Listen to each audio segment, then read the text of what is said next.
No Kristina Kallas on juba korduvalt rääkinud sellest, et Eesti pensionisüsteem ei ole finantsiliselt jätkusuutlik. See on loomulikult esiteks asjatundmatu seisukoht, sest meie pensionisüsteemi eripära on selles, et indeks on otseses seoses tegelikult ühiskondliku jõukusega, ehk siis nii palju, kui meil tuleb täiendavat maksutulu, nii palju siis ka pensionid tõusevad. Teiseks, Kristina Kallas räägib sellest, et meil kogu aeg kasvab pensionäride hulk. Ka see ei vasta tegelikult tõele. Viimase 10 aasta jooksul on meie pensioniiga tõusnud järk-järgult 63 aastalt 65-le ja nüüd edaspidi hakkab meie pensioniiga tõusma automaatselt koos oodatava elueaga.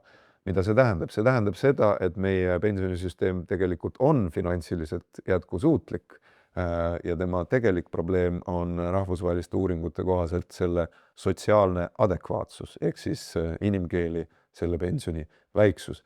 Ja selles olukorras, kus me teame, et hinnatõus on olnud viimastel aastatel ja see ka jätkub, rääkides sellest, et tegelikult peaks pensionid külmutama, pensionitõusust edaspidi loobuma, on täiesti häbematu.